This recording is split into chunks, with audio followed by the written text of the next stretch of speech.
एक तरफ कल्पना की जाए कि कोई अपना अरबों का साम्राज्य, अपनी सारी अकूत संपत्ति और सुख सुविधाएं एक झटके में छोड़ देता है। ये एक बहुत ही असाधारण स्थिति है। बिल्कुल।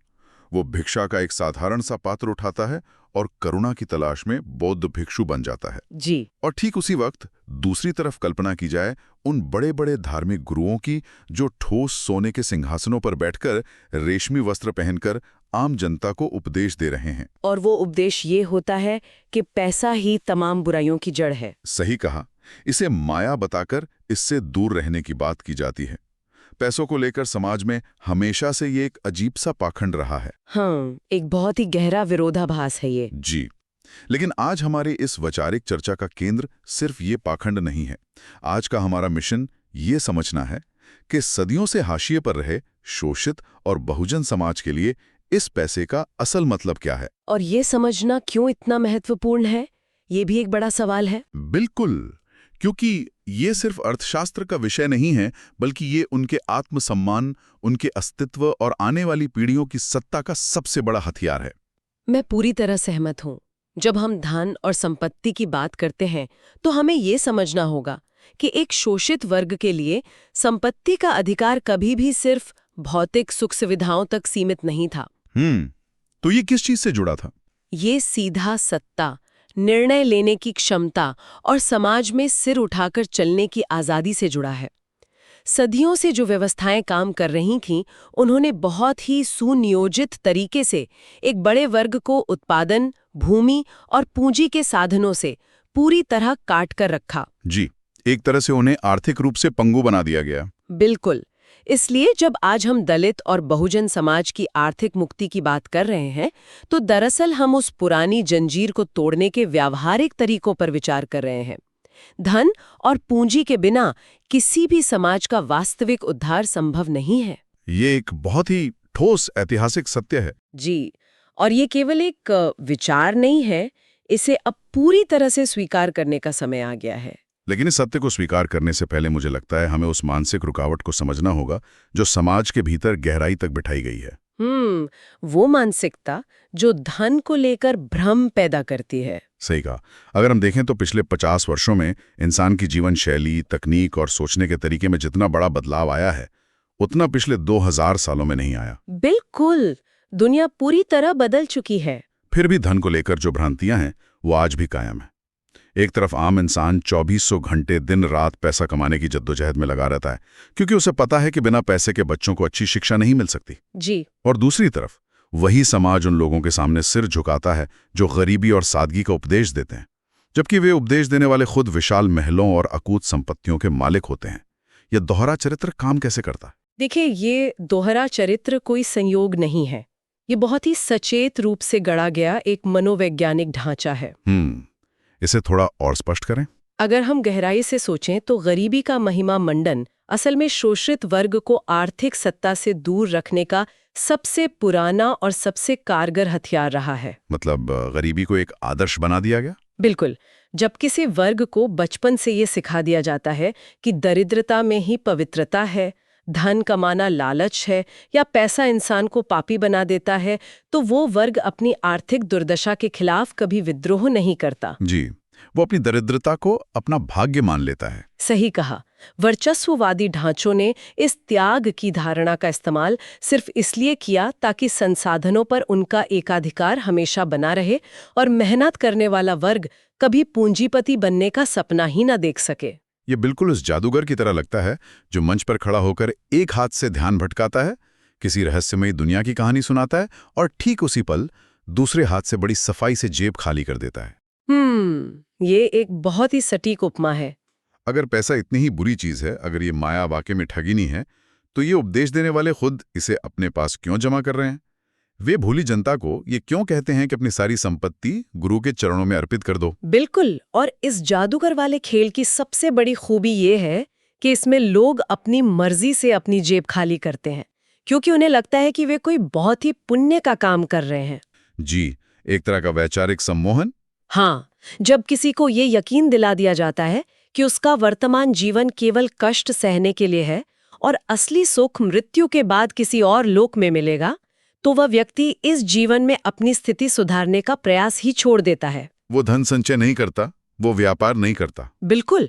और यही वो जगह है जहां समाज सुधारकों और महान विचारकों का वास्तविक विजन इस पाखंड पर सीधी चोट करता है। यही बात बहुत सोचने पर मजबूर करती है। जब पारंपरिक व्यवस्थाएं गरीबी को एक आदर्श के रूप में पेश कर रही थीं, तो उसी समाज में तथागत बुद्ध और डॉक्टर B.R. अम्बेडकर जैसे महापुरुषों ने बिल्कुल विपरीत बात कही। जी, उन्होंने एक अलग ही मार्ग दिखाया। उन्होंने आर्थिक समृद्धि को ही मुक्ति का रास्ता माना। तथागत बुद्ध ने तो गरीबी का कभी गुणगान नहीं किया, बल्कि उसे सबसे बड़ा रोग बताया। सही कहा। बुद्ध का दर्शन इस मामले में बहुत स्पष्ट था। उन्होंने दरिद्रता को सारे दुखों की जननी कहा। उनका संदेश ये नहीं था कि सब कुछ त्याग कर दरिद्र बन जाया जाए। तो उनका वास्तविक मार्ग क्या था? उनका मार्ग था ईमानदारी से धन कमाना और उसे मानव कल्याण में खर्च करना। उनका स्पष्ट संदेश था, धनी बनो लेकिन धन के गुलाम मत बनो। जी, क्योंकि भौतिक अभाव कभी भी आध्यात्मिक शांति का मार्ग नहीं हो सकता। बिल्कुल। इंसान अगर भूखा है, कर्ज में डूबा है, तो वो शांति से विचार कैसे कर सकता है? और बुद्ध की इसी वैचारिक विरासत को डॉक्टर अंबेडकर ने आधुनिक भारत के संदर्भ में सबसे सशक्त तरीके से आगे बढ़ाया। और डॉक्टर अंबेडकर का पूरा जीवन ही शोषितों की आर्थिक समृद्धि के लिए एक मशाल की तरह था। उन्होंने खुद उस भयानक गरीबी और भेदभाव को झेला था। हाँ। लेकिन यहाँ एक बहुत बड़ा सवाल उठता है। अक्सर डॉक्टर अंबेडकर के राजनीतिक और सामाजिक संघर्षों की बात बहुत होती है। संविधान निर्माण में उनके योगदान को याद किया जाता है। जी। लेकिन क्या ऐसा नहीं लगता कि उनका जो ये आर्थिक और व्यापारिक विजन था, उसे जानबूझकर मुख्यधारा की चर्चाओं से गायब कर दिया गया है? ये सवाल बहुत अहम है और इसका जवाब इस बात में छिपा है कि राजनीतिक सत्ता हासिल करना या अधिकारों की मांग करना एक बात है, लेकिन जब कोई वर्ग आर्थिक सत्ता, भूमि और उत्पादन के साधनों पर नियंत्रण की बात करता है, तो वो सीधे तौर पर स्थापित वर्चस्व की जड़ों को चुनौती देता है। जी, और ये चुनौती बहुत बड़ी होती है। बिल्कुल। डॉक्टर अंबेडकर बहुत अच्छी तरह समझते थे कि राजनीतिक सत्ता केवल एक साधन है, लेकिन असली मंजिल हमेशा आर्थिक और सामाजिक स्वतंत्रता ही थी। इसीलिए उन्होंने अपने समाज को अंधविश्वास, कर्मकांड और व्यसन से बाहर निकलकर उच्च शिक्षा ग्रहण करने और व्यवसाय अपनाने पर इतना जोर दिया था। उनका एक बहुत ही स्पष्ट संदेश था जिस पर आज अमल करने की सबसे ज्यादा जरूरत है। अब नौकर नहीं, मालिक बनना है। जी, सिर्फ नौकरी मांगने वाले मत बनो, नौकरी देने वाले भी बनो। बिल्कुल। उन्होंने ये चेतावनी भी दी थी कि अगर आर्थिक विषमता की खाई को जल्द नहीं पाटा गया, तो पीड़ित लोग इस लोकतंत्र के ढांचे को भस्म कर देंगे। ये एक गंभीर चेतावनी है। लेकिन आज के संदर्भ में देखें तो नौकरी देने वाले बनने का ये विजन और भी ज्यादा प्रासंगिक और चुनौतीपूर्ण लगता है। सरकारी नौकरियों की स्थिति तो हम सब देख ही रहे हैं। आज दलित, पिछड़े और आदिवासी वर्गों के सामने रोजी रोटी का जो भारी संकट है, वो इस पूरी चर्चा को और भी गंभीर बना देता है। जी। सरकारी नौकरियों में जो सुरक्षा का प्रावधान था, उसे कई अलग अलग नीतियों और व्यवस्थाओं के जरिए लगातार सीमित किया जा रहा है। आंकड़े स्पष्ट बताते हैं कि आज कुल रोजगार में सरकारी नौकरियों का हिस्सा बमुश्किल 1% रह गया है। 1%? ये आंकड़ा वाकई चिंताजनक है। बिल्कुल। जबकि 99% रोजगार आज निजी क्षेत्र यानी प्राइवेट सेक्टर में है। तो ये 1% और 99% का जो फासला है, ये बहुत डराने वाला है। अगर इसे एक उपमा से समझा जाए तो ये ऐसा है जैसे एक ऐसे दरवाजे से अंदर घुसने की लगातार कोशिश हो रही है जो लगभग बंद हो चुका है। जी, जहां जगह ही नहीं बची है। वो 1% सरकारी नौकरी का दरवाजा है और ठीक उसके बगल में एक पूरा 99% का खुला हुआ चौड़ा हाईवे इंतजार कर रहा है, जो निजी क्षेत्र और व्यापार का हाईवे है। लेकिन समाज आज भी उसी बंद होते दरवाजे को पीट रहा है। क्या इसका कारण वही पारंपरिक मानसिकता है? ये उपमा बिल्कुल सटीक तस्वीर पेश करती है। लोग उस खुले हाईवे पर कदम रखने से इसलिए हिचकिचा रहे हैं क्योंकि पीढ़ियों से व्यापार का कोई अनुभव नहीं रहा है। हमेशा सेवा करने या नौकरी करने के लिए ही मानसिक रूप से तैयार किया गया। जे रिस्क लेने की आदत नहीं डाली गई। सही कहा। लेकिन अब समय आ गया है कि इस डर को पीछे छोड़ा जाए। पारंपरिक व्यापारी वर्ग से नफरत करने के बजाय उनके व्यापारिक तरीकों से सीखने की जरूरत है। इसी संदर्भ में एक बहुत ही महत्वपूर्ण बात कही जाती है, भले ही सड़क किनारे भुने हुए चने बेचो, लेकिन अपना व्यापार शुरू करो। लेकिन व्यापार की शुरुआत करना इतना आसान तो नहीं है। जिनके पास कोई पूंजी नहीं है, कोई मार्गदर्शन नहीं है, वो उस हाईवे पर पहली गाड़ी कैसे उतारें? क्या सिर्फ इच्छा शक्ति ही काफी है? देखिए, इच्छा शक्ति पहला कदम है, लेकिन उसके साथ तकनीक और आज के बाजार को समझना भी बहुत जरूरी है। जी, आज तकनीक के कारण दुनिया एक छोटा सा गांव बन गए है। पहले व्यापार में जाति और क्षेत्र के जो बंधन होते थे, आज डिजिटल बाजार ने उन्हें काफी हद तक ढीला कर दिया है। बिल्कुल। आज जब ऑनलाइन कुछ खरीदा जाता है तो ये नहीं पूछा जाता कि इसे बनाने वाले की जाति क्या है। सही कहा, ये एक बहुत बड़ा अवसर है, लेकिन इससे भी बड़ी बात यह है कि व्यापार ही वो एकमात्र रास्ता है जिससे पीढ़ियों तक चलने वाली संपत्ति, जिसे हम जेनरेशनल वेल्थ कहते हैं, उसका निर्माण हो सकता है। जेनरेशनल वेल्थ, ये बहुत ही शक्तिशाली अवधारणा है। इसे थोड़ा और गहराई से समझना चाहिए। सरकारी नौकरी भी तो एक सुरक्षित जिंदगी देती है, फिर व्यापार में ऐसा क्या अलग है जो नौकरी में नहीं है? इसे समझने का सबसे सरल तरीका वो तर्क है जो इस पूरी सोच की आत्मा है। सेठ का बेटा सेठ कहलाता है, लेकिन कलेक्टर का बेटा जन्म से कलेक्टर नहीं कहलाता। ये एक बहुत ही स्पष्ट सच्चाई है। जी, सरकारी नौकरी एक व्यक्ति के जीवन को सुरक्षित कर सकती है, लेकिन वो पीढ़ी दर पीढ़ी आगे बढ़ने वाली पूंजी का निर्माण नहीं कर सकती। कलेक्टर के रिटायर होने के बाद उसके बच्चों को फिर से शून्य से शुरुआत करनी होगी, वही संघर्ष करना होगा। बिल्कुल। लेकिन व्यापार में ऐसा नहीं होता। अगर एक पीढ़ी खून पसीना एक करके एक छोटी सी दुकान या कंपनी खड़ी करती है, तो वो अगली पीढ़ी के लिए एक लॉन्च पैड बन जाता है। अगली पीढ़ी उस नींव पर एक विशाल साम्राज्य खड़ा कर सकती है।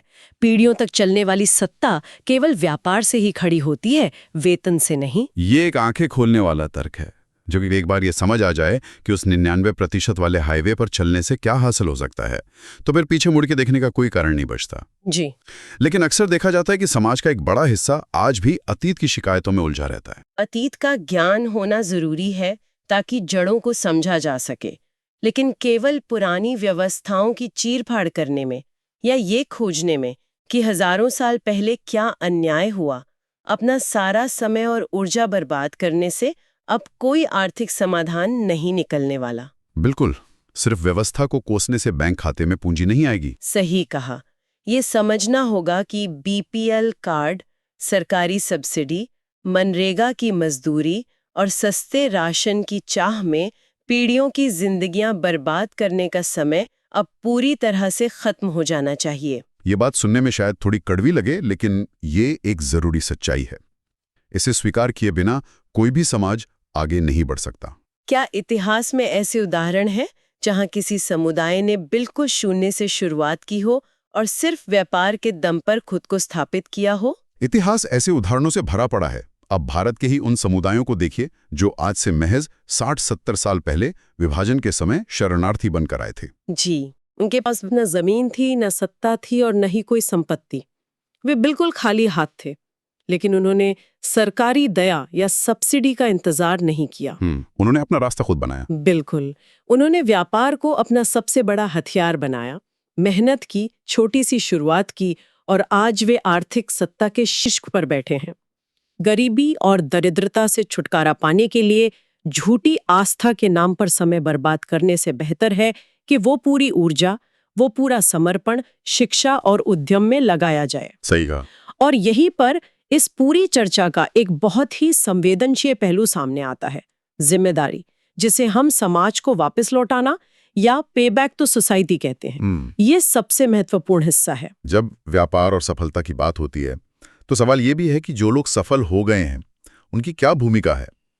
अगर कोई किसी गहरे अंधेरे कुएं से बाहर निकलने में कामयाब हो गया है तो क्या इंसानियत के नाते वो वहीं से मुड़कर अपनी नई दुनिया में चला जाएगा? जी, या व्यापार में सफलता पाकर एक मुकाम हासिल कर लिया है, वे अपनी जिम्मेदारी से मुंह नहीं मोड़ सकते। उन्हें अपना हुनर, अपना ज्ञान, अपना समय और अपनी पूंजी समाज के लिए दान करनी होगी।